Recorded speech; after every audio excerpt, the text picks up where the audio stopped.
მოგესალმებით ყველას. დღეს საერთაშორისო გამჭვირვალობა საქართველოს და საქართველოს ახალგაზრდა იურისტთა ასოციაციის წარმოადგენლება ჩვენ გადავწყვიტეთ ბრიფინგი მოგვეწყო იმ თემასთან დაკავშირებით, რომელსაც იმ ინციდენტთან დაკავშირებით, რომელსაც ადგილი ჰქონდა გუშინ პარლამენტში. Როგორც იცით, გუშინ პლენარულ სხდომაზე განიხილებოდა მოწმეთა დაკითხვის წესის გადავადების საკითხი, რა დროსაც ჩვენმა ორგანიზაციის წარმომადგენლებმა გადავწყვიტეთ, რომ კიდევ ერთხელ ყურადღება მიგვექცია პარლამენტის წევრებისა იმ საკითხზე, რამდენად მნიშვნელოვანია, რომ ეს წესი არ გადავადდეს და შესაბამისად ჩვენ მოვამზადეთ ეგრეთ წოდებული პოსტერები და დავკიდეთ იმ ადგილზე, სადაც არიან წარმომადგენლები არასამთავრობო ორგანიზაციების, ანუ ლოჟაში გვერდით ამ მხარეს. როგორც აღმოჩნდა, ეს ჩვენი აქცია მიუღებელი იყო პარლამენტის ზოგიერთი წევრებისთვის, მათ შორის ქალბატონი მანანა კობახიძისთვის, რომელმაც მაშინვე სთხოვა მანდატურებს, რომ ჩამოეხსნათ ეს პლაკატები და ჩვენ ფაქტობრივად გაგვაძევეს სხდომათა დარბაზიდან. ასევე ქალბატონმა კობახიძემ განაცხადა, რომ ჩვენ დავარღვიეთ საქართველოს პარლამენტის რეგლამენტის მოთხოვნები, რაც არ შეესაბამებოდა სიმართლეს.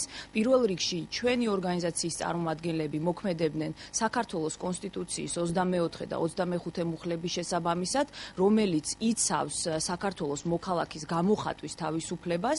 ასევე ჩვენ გვინდა შევახსენოთ ქალბატონ კობახიძეს, რომ ერთადერთი წესი, რომელიც არის გაწერილი საქართველოს პარლამენტის რეგლამენტში და რომელიც შეეხება ესეთი ტიპის შემთხვევებს, არის ის, რომ როდესაც მიმდინარეობს კენჭისყრა, ამ დროს იმ შემთხვევაში თუ კი საქართველოს მოქალაქე ესწრება პლენარულ სხდომას, მას არ შეუძლია რომ გამოხატოს თავისი დამოკიდებულება ამ კანონპროექტთან დაკავშირებით. ჩვენ ეს აქცია ჩავატარეთ კენჭისყრამდე 2 საათით ადრე, შესაბამისად ჩვენ ეს წესი არ დაგვირღვევია. ასევე თუ კი ჩვენ ვისაუბრებთ საქართველოს კანონზე შეკრებებისა და მანიფესტაციების შესახებ, აქაც არის კონკრეტული ჩამონათვალი იმ უწყებებისა, რომელშიც და რომლის ახლოსაც არის აკრძალული მანიფესტაციის ჩატარება. ამ შენობების ნუსხაში საქართველოს პარლამენტი არ შედის და ჩვენ ვფიქრობთ, რომ იმ შემთხვევაში თუ კი საქართველოს პარლამენტს და ზოგადად კანონშიც ასე წერია, თუ კი ადმინისტრაციულ ორგანოს გონია, რომ გარკვეული აქცია ხელს უშლის მის მუშაობას, ამ შემთხვევაში მან შეიძლება მოუწოდოს აქციის ორგანიზატორებს, რომ ეს აქცია უფრო მოშორებით ჩატარდეს. ამ შემთხვევაში ჩვენ კიდევ ერთხელ ვაფიქსირებ, რომ არ უშლიდით ხელს პარლამენტის მუშაობას, შესაბამისად ჩვენ არც ერთი წესი და არც ერთი კანონი და არც ერთი კანონის მუხლი არ დაგვირღვევია და ვფიქრობთ, რომ ესეთი დამოკიდებულება ჩვენს მიმართ საქართველოს პარლამენტის მხრიდან და ვიცე-სპიკერის მხრიდან იყო ნამდვილად მიუღებელი. ხლა რაც შეეხება თვითონ მოწმეთა დაკითხვის წესს, ძალიან სამწუხაროა, მიუხედავად იმისა, რომ ჩვენ გამოვხატეთ ჩვენი უარყოფითი დამოკიდებულება მოწმეთა დაკითხვის წესის გადავადებასთან დაკავშირებით და ამის გამოხატვის საშუალება ჩვენ ნამდვილად ჰქონდა კომიტეტის სხდომებზე, მიუხედავად ამისა საქართველოს პარლამენტმა და უმრავლესობამ არ გაითვალისწინა ჩვენი წინადადებები და ჩვენი რეკომენდაციები ამ საკითხთან დაკავშირებით. ის არგუმენტები, რომ შინაგან საქმეთა სამინისტრო და სამართალდამცავი უწყებები არ არიან მზად იმისთვის, რომ ასეთი წესი ამოქმედდეს, არის ჩვენთვის მიუღებელი და თუ კი ეს მისაღები არის საქართველოს პარლამენტისთვის, მაშინ მათ უნდა მოეთხოვათ კონკრეტული გაწერილი გეგმა შინაგან საქმეთა სამინისტროდან, რომელიც იქნება დასტური იმისა, რომ უწყება ემზადება ასეთი წესის იმპლემენტაციისთვის და შესაბამისად მათ ჭირდება დრო. აქედან იმის გამო, რომ მათ ეს კონკრეტული გეგმა, რომელიც გაწერილი იქნება თვეებზე და წლებზე, ეს არ მოუთხოვიათ, შესაბამისად მე ვფიქრობ, რომ მათი არგუმენტი არ არის სწონიანი ამ შემთხვევაში და მეორე არგუმენტი იმასთან დაკავშირებით, რომ ის წესი, რომლის გადავადებაც მოხდა, არის მიუღებელი და ის შეიძლება შეიცვალოს და ის უფრო კონკრეტულად უნდა გაიწეროს, ესეც ვფიქრობთ, რომ არ არის სწორი არგუმენტი, იქიდან გამომდინარე, რომ მუხლების ახლებურად გაწერას ნამდვილად არ ჭირდება 2 წელი, შესაბამისად რამოდენიმე თვეც კი საკმარისი იქნებოდა იმისთვის, რომ თუ კი რაიმე შენიშვნები ქონდათ მათ აი ამ კონკრეტულ წესთან დაკავშირებით და უფრო უკეთესად უნდათ გაწერა, რომ ეს გაეკეთებინათ. ნამდვილად 2 წელი ამისთვის არ არის საჭირო. ჩვენ მოუწოდებთ საქართველოს პრეზიდენტს გამოიყენოს ვეტოს უფლება და ვფიქრობთ, რომ ეს იქნება ძალიან სწორი ნაბიჯი მისი მხრიდან. კიდევ ერთხელ ვამბობ, რომ გამოსავალი იმისა, რომ აი თუ კი ვინმეს აქვს სურვილი იმისა, რომ კიდევ უკეთესად გაიწეროს ეს მოწმეთა დაკითხვის წესი, ამას არ ჭირდება 2 წელიწადი და შესაბამისად საქართველოს პრეზიდენტმა ერთის მხრივ შეიძლება მოსთხოვოს პარლამენტს, რომ მან თავისთავად დააყენოს საკითხი იმისა, რომ შინაგან საქმეთა სამინისტრომ კონკრეტული გაწერილი პროგრამა და გეგმები წარმოადგინოს და მეორეს მხრივ საშუალება შეიძლება მიეცეს კომიტეტებს, რომ სულ რამოდენიმე თვეში ახლებურად გაწეროს ეს წესი, მაგრამ ეს წესი ამოქმედდეს იმ პრინციპების შესაბამისად, რა პრინციპებსაც ჩვენ ვეძახით, რომ არის საერთაშორისო სტანდარტი და ადამიანის უფლებების დაცვის პრინციპები. მადლობა.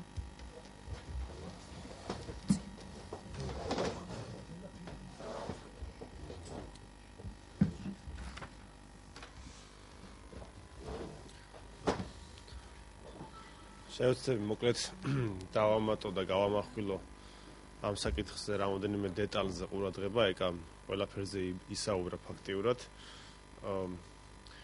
ერთი დეტალი. სანამ სხდომის თავმჯდომარე ამ შემთხვევაში ქალბატონი მანანა კობახიძე იტყოდა იმას, რომ თითქოს ჩვენ რეგლამენტის დარღვევით გამოვხატავდით ჩვენს პროტესტს, მანამდე დაიწყო მოქმედება მანდატური სამსახურმა. ანუ ფაქტიურად სხდომის თავმჯდომარის ეს ნათქვამიც არ იყო საჭირო, როგორც ჩანს, მანდატურის სამსახურისთვის, რომ დაეწყო ჩვენს მიერ გაკეთებული პლაკატების ჩამოხსნა. და აი ამ პროცესში თქვა უკვე ქალბატონმა მანანამ ის, რომ თითქოს ჩვენ რეგლამენტის დარღვევით გამოვხატავდით აღნიშნულ პროტესტს. მე გთხოვთ თქვენ ჟურნალისტებს, რომ ქალბატონ მანანას დაუსვათ ასეთი ძალიან მარტივი კითხვა. რეგლამენტის კონკრეტულად რომელი მუხლი დაარღვია საქართველოს ახალგაზრდა იურისტთა ასოციაციამ და საერთაშორისო გამჭვირვალობამ, როცა აღნიშნულ პროტესტს ამ ფორმით გამოხატავდა. ესეთი მუხლი არ არსებობს უბრალოდ რეგლამენტში, მინდა გითხრათ სრული პასუხისმგებლობით და შესაბამისად ჩვენი მხრიდან რეგლამენტის რაიმე ნორმის, რომელიმე მუხლის, რომელიმე პუნქტის დარღვევაზე საუბარი არის ზედმეტი. როგორც ჩანს, მათთვის მიუღებელი იყო ის მოწოდებები, რაც ჩვენს პლაკატებზე ეწერა და აქ ერთ რამეს მინდა ხაზი გაუსვა. ჩვენ ვინმეს ჩვენს თვალსაზრისს კი არ ვახვევდით თავზე და კი არ ვამბობთ, რომ აი ეს არის ჩვენი აზრი და აუცილებლად გაითვალისწინოთ. რა თქმა უნდა, ჩვენ გვინდოდა, რომ ეს კანონპროექტი არ მიეღო პარლამენტს, მაგრამ პირველ რიგში ჩვენს დეპუტატებს უმრავლესობაში ვახსენებდით საკუთარ პოზიციას, რომელიც რატომღაც მათ უკვე მერამდენეთ შეცვალეს.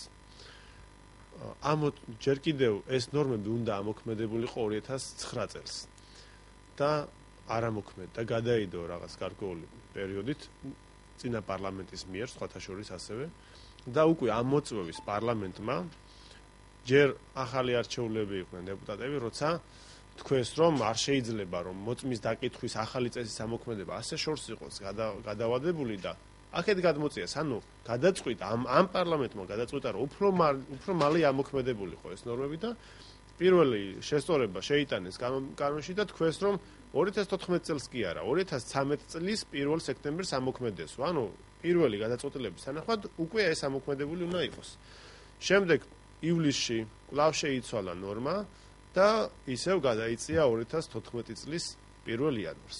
აი ეს უკვე გუშინდელი სხდომა იყო მესამედ მიღებული ამ მოწვევის პარლამენტის მესამედ მიღებული გადაწყვეტილება და მაშინ დეპუტატებმა, რომლებმაც მანამდე გადმოწევას, მერე ისევ 1 იანვარს გადაწევას დაუჭირეს მხარი და კატეგორიულად თამობდნენ, რომ ეს 1 იანვარს აუცილებლად ამოქმედება, ეხლა უკვე 2 წლით გადავადებას დაუჭირეს მხარი და ზოგიერთი მათგანი იყო ადვოკატი უფლებადამცველი და მე მახსოვს მათი პროტესტები, როცა ამ ნორმაზე იყო საუბარი, თუ როგორ აპროტესტებდნენ ამ ნორმის გადავადებას და ეხლა რატომღაც როცა საქმეზე მიდგა და მათზე აღმოჩნდა გადაწყვეტილება მისაღები, რომ მათ უნდა აიღოთ პასუხისმგებლობა და აემოქმედებინათ ეს ნორმა, მათ 2 წლით გადაავადეს ჩვენი აზრით დაუსაბუთებლად აღნიშნული ნორმის ამოქმედება და ვფიქრობ ძალიან ცუდი გადაწყვეტილება მიიღეს.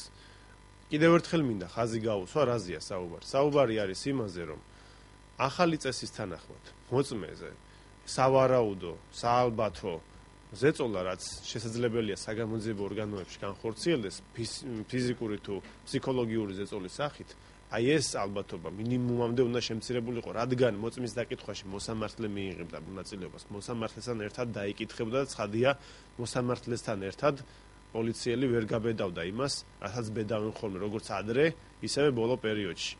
და როცა მე გუშინდელ დებატებს უყურებდი, სწორედ ამ დროს დამირეკა მამუკა მიქაუტაძის დედა. და მითხრა ასეთ სიტყვები, რომ ჩემ შვილს აღარაფერი აღარ ეშველებაო, იქნებ სხვებს მაინც ეშველოთ. მართლა ამაღელვებელი იყო ამ ქალბატონის სიტყვები იმ მომენტში, როცა პარლამენტში ამ თემაზე ცხარე დისკუსია მიმდინარეობდა და მე იმედი მქონდა, რომ ბოლოს პარლამენტი მიიღებდა სწორ გადაწყვეტილებას, თუმცა პარლამენტმა მაინც მხარი დაუჭირა ამის გადავადებას და რა თქმა უნდა ჩვენს მიმართ დაირღვა გამოხატვის თავისუფლება, ჩვენ არ დაგვირღვევია არც ერთი ნორმა, შეკრებისა და გამოხატვის თავისუფლების შესახებ კანონის ჩვენ დაგირიგებთ განცხადებებს ჩვენსაც სადაც არის მითითებული, რომ ეს კანონი შეიცავს ჩამონათვალს იმ დაწესებულებებს, სადაც არ შეიძლება ამის გაკეთება, მაგრამ პარლამენტი ამ ჩამონათვალში არ არის. ანუ პარლამენტში ეს შეიძლება და როგორც ეკამ თქვა ჩვენს რეგლამენტში წერია, მხოლოდ და მხოლოდ ერთ შემთხვევაში, აკრძალვა მე წაგიკითხავთ ამას, რეგლამენტის 290 მუხლის მეორე პუნქტი, სადაც წერია, რომ კენჭისყრისას, ხაზი მინდა გაუსვა, კენჭისყრისას სხდომაზე დამსწრე პირმა თავი უნდა შეიკავოს შედეგისადმი პირადი დამოკიდებულების გამოხატვისაგან. კენჭისყრა დაწყებული არ იყო. მას შემდეგ, რაც ჩვენი პლაკატები იქნა ჩამოხსნილი, კენჭისყრა დაახლოებით 2 საათის მერე განხორციელდა. და ამ პროცესში, ამ ეს არგუმენტი ცხადია ვერ იქნება გამოყენებული პარლამენტის მხრიდან, როგორც ჩვენი გამოხატვის თავისუფლების შეზღუდვასთან დაკავშირებით, ასევე მანდატურს არანაირი უფლება არ ქონდა, რომ ეიძულებინა ჩვენი წარმომადგენლები, რომ დაეტოვებინათ დარბაზი. და ჩვენი მოწოდება არის, ეხლა უკვე პრეზიდენტია დამოკიდებული, რა თქმა უნდა. თუ პრეზიდენტი არ მოაწერს ხელს, ეს კანონპროექტი კანონად ვერ გადაიქცევა და მე არ ვფიქრობ, რომ პარლამენტი ამ კანონპროექტზე შეძლებს ვეტოს გადალახვას, თუ პრეზიდენტი ვეტოს დაადებს, იმიტომ რომ მას ყავს მოწინააღმდეგეები, მათ შორის უმრავლესობიდანაც. სამწუხაროდ ეს მოწინააღმდეგეები არ აღმოჩნდნენ იმ რაოდენობის, რომ არ მიღებულიყო აღნიშნული კანონპროექტი, მაგრამ იმ რაოდენობის ნამდვილად არის, რომ ვეტოს გადალახვა პარლამენტმა ვერ შეძლოს. ამიტომ ჩვენ მოუწოდებთ საქართველოს პრეზიდენტს, ეს არის ის შემთხვევა, როცა მან ნამდვილად უნდა გამოიყენოს ვეტო და არ შეუწყოს ხელი ადამიანის უფლებების შემლახავი ნორმის ამოქმედებას. უпростоრედ არ ამოქმედებას იმ ნორმებისას, რომელიც მინიმუმამდე შეამცირებდა მოწმეების და სავარაუდო ზეწოლის განხორციელებას. ეს არის.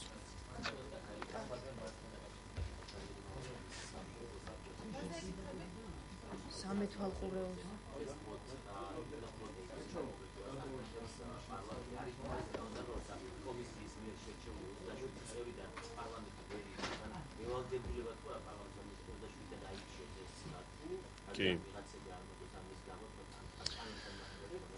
კი ბატონო, აი მაგასთან დაკავშირებით თქვენ ალბათ ნახავდით, გაავრცელა კოალიციამ მედია ადვოკატირებისთვის განცხადება, იყო ჩვენი განცხადებაც ასევე.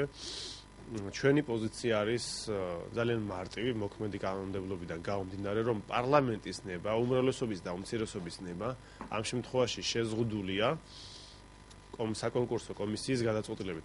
საკონკურსო კომისიამ შეარჩია 27 კანდიდატი და ამ 27-დან უმრავლესობა და უმცირესობა ვალდებულია იმდენი კოტი იმ კოტით სულად ისარგებლოს, რა კოტაც არის მათთვის გამოყოფილი. ანუ მათ არ აქვთ უფლება, რომ თქვან, რომ ეხლა ავირჩევ ერთს და კიდე ჩავატარებ რაღაც 2 თვის მერე კონკურსს და მე დანარჩენს მე ავირჩევ. ერთადერთი თავარი ასე ვთქვათ, მიზანი, რაც აღნიშნული კანონის მიღებას ჰქონდა და ჩვენს აი ამ პროცესში ჩართულობას გახლავთ ის, რომ მინიმუმამდე დაყვანილიყო საზოგადოებრივ მაუწყებელზე პოლიტიკური გავლენები. და თუ კანონი ესეთ ფორმებით დაირღვევა და უმრავლესობა და უმცირესობა არ შეასრულებენ მათზე დაკისრებულ ვალდებულებას, რომ საკონკურსო კომისიისადმი ნდობა გამოიჩინონ და შეარჩინონ კანდიდატები მათთვის მისაღები მხოლოდ იმ კოტიდან, რასაც საკონკურსო კომისია სარგებლობს, მაშინ კვლავ გაჩნდება წარმოდგენა თუ შეხედულება იმისა, რომ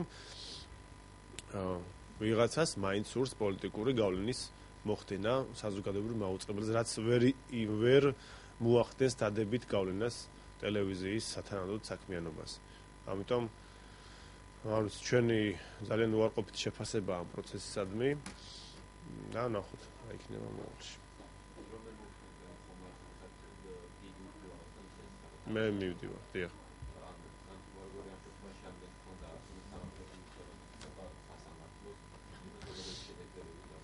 როგორ რისი უფლებამოსილება ქონდა თუ არა?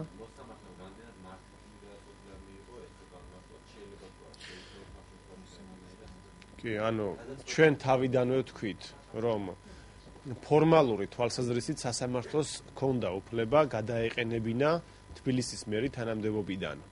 მიუხედავად იმისა, რომ საქართველოს კანონმდებლობა არ განსაზღვრავს არც იმას ამბობს, რომ არჩეული თანამდებობის პირის ამ შემთხვევაში მერის თანამდებობიდან გადაყენება შეიძლება და არც იმას ამბობს, რომ არ შეიძლება, მაგრამ ზოგადი ჩანაწერია, რომ თანამდებობის პირის თანამდებობიდან გადაყენება შეიძლება. აი ამ ზოგად ჩანაწერში სასამართლო შეიძლება ეთქვა, რომ იგულისხმება თბილისის მერი მიუხედავად იმისა, რომ ის არის პირდაპირ არჩევნებით არჩეული. სასამართლოს აი ამ ბუნდოვანების განმარტება შეუძლია და ვის თუ არა და სასამართლოს აქვს სწორედ ნორმის განმარტების უფლება. ამიტომ ფორმალური თვალსაზრისით ამ კუთხით სასამართლოს კანონი არ დაურღვევია. ჩვენ უბრალოდ თქვით ის, რომ როცა ეს საკითხი განიხილა სასამართლომ ღამის პირველ საათზე თუ რომელი დროც იყო, ეს იყო არასწორი ქმედება სასამართლოს მხრიდან, მას უნდა მიეცა დაცვის მხარისთვის საკუთარი პოზიციის წარდგენის საშუალება და მე მინდა ერთ რამეს გაუსვა ხაზი. არა მარტო ის იყო პრობლემა, რომ ზეპირი დასწრებით არ განიხილა სასამართლომ, არამედ პრობლემა იყო ის, რომ დაცვის მხარეს არ მისცა საშუალება საკუთარი პოზიცია წარედგინა.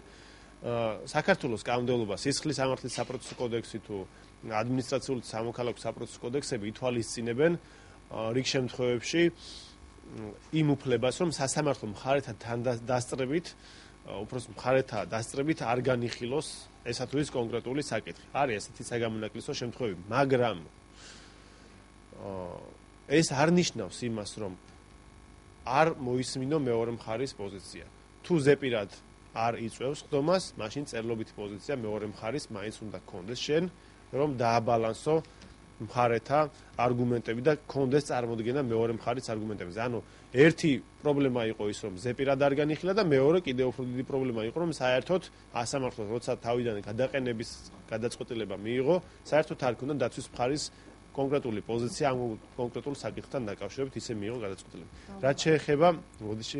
რაც შეეხება გადაყენების საკითხს, ან აღსრულების საკითხს, აი ამის აღსრულების საკითხს. მიუხედავად იმისა, რომ ჩვენ გვაქვს ჩვენი კრიტიკული შენიშვნები ამ სასამართლოს გადაწყვეტილებასთან მიმართებაში და სხვებსაც და ძალიან ბევრ ორგანიზაციას. მიუხედავად აღნიშნულისა, მე ახალგაზრდა იურისტთა ასოციაციის სახელით ვიტყვი ამ შემთხვევაში, რომ ჩვენ ვფიქრობთ, რომ მერის რომელიმე სამსახური მიიღებს თუ არა რაიმე სახის დამატებით აქტს ამ გადაწყვეტილების აღსრულების მიზნით, მერი ავტომატურად გადაყენებულად ითვლება, როგორც კი სასამართლოს განჩინება შევიდა კანონიერ ძალაში. ანუ დამატებით რაღაცა მოქმედება მერიის სამსახურის მხრიდან თუ პროკურატურის მხრიდან საჭირო არ არის იმისთვის, რომ ეს აღსრულდეს. და ამ შემთხვევაში ეს გაუგებრობა თავად სასამართლომაც გამოიწვია, როცა პროკურორს დაავალა, რომ რაღაც ზედამხედველობა თუ ორგანიზება გაეწია აღსრულების პროცესისთვის და მერე პროკურატურამ მერიის იურიდიულ სამსახურს მიწერა, რომ აღესრულებინა ეს. ამ შემთხვევაში პროკურატურამ რანაირად უნდა აღასრულოს ან მერის იურიდიულმა სამსახურმა რა აქტი უნდა მიიღოს იმისთვის რომ ეს აღსრულდეს, ჩემთვის ცოტა ბუნდოვანია.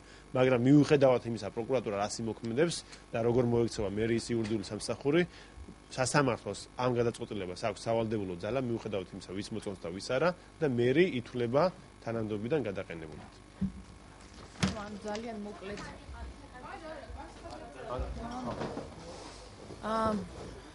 ძალიან მოკლედ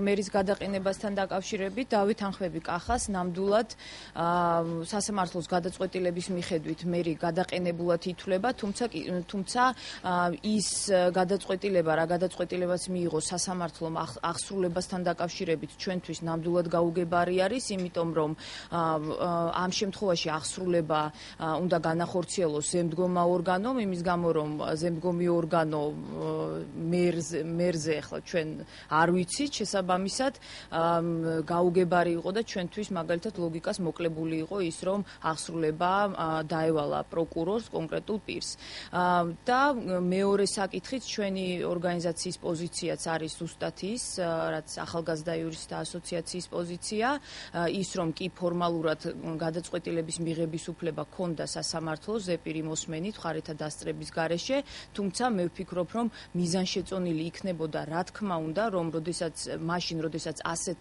სენსიტიურ საქმესთან გვაქვს საქმე და მაშინ როდესაც აქ არის საუბარი თბილისის მერის გადაყენებაზე და ეს არის უპრეცედენტო შემთხვევა და ეს ხდება პირველად და მაშინ როდესაც ეს ადამიანი საუბრობს გარკვეულ ზეწოლაზე სასამართლოზე და მაშინ როდესაც კონკრეტულად არ არის გაწერილი ყველა პროცედურა კანონმდებლობაში ამ ყველაფრის გათვალისწინებით რა თქმა უნდა უფრო მიზანშეწონილი იყო რომ ყველა მხარე დასწრებოდა სასამართლოს პროცესს დააფიქსირებდნენ თავიანთ პოზიციას და ეკნებოდა რაც მთავარია ეკნებოდა დაცვის მხარეს დაცვის განხორციელების უფლება ეს არის ძალიან მნიშვნელოვანი და ძალიან სამწუხაროა რომ ამ შემთხვევაში სასამართლომ ეს ყველაფერი არ გაითვალისწინა ასუშვებ გიას